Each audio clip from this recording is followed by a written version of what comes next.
ជាប្រសើរធ្វើអ្វីក៏ជោគជ័យល្អណាស់គ្រប់ដំណើរការងាររត់ចូលមកគ្រប់ពេលមានតែសរសើរគាត់ថាខំបន្តទៀតមិនយូរទេនឹងលើកដំកើងចំណែកក្តីស្នេហារបស់ខ្ញុំក៏ភក្តីនាងថាស្មោះតែខ្ញុំគ្មានតែចិត្ត2 3ខ្ញុំក៏បានសន្យាស្រឡាញ់នាងថ្ងៃខ្សាច់ទោះលំបាកយ៉ាងណាក៏ខ្ញុំមិនលែងដៃមិនទាន់បានប៉ុន្មានអ្វីបដូរទាំងអស់ស្រឡាញ់បដូរជាស្អប់លើកបែរទម្លាក់ចុះគ្រួសារមិនលើកទឹកចិត្តបែរជាខ្ញុំទាំងអស់ជីវិតនៅពេលនេះដូចជាមនុស្សស្លាប់ទាំងរស់100ធ្លាក់ដល់0តែខ្ញុំរំពឹងអ្នកណាមុនគិតថាអស់ស្នេហ៍អស់ការងារនៅគ្រួសារតែតាមពិតខ្ញុំគិតខុសអួយក៏គ្មានសល់ដែរណាសល់តែសម្បកខ្លួនរងចាំថ្ងៃដែលមរណៈ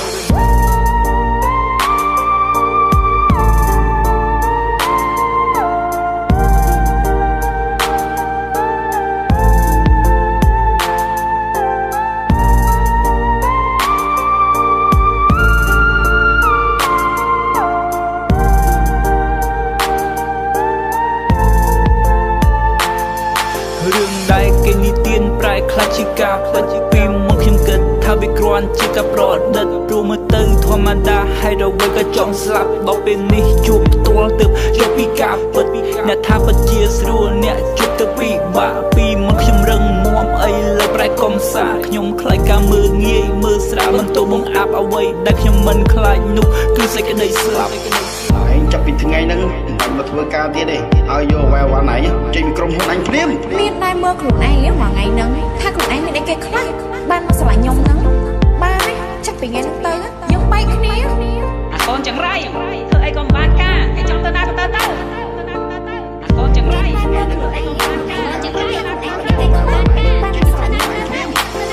ថ្ងៃមានអារម្មណ៍ថាពិបាកនៅក្នុងចិត្ត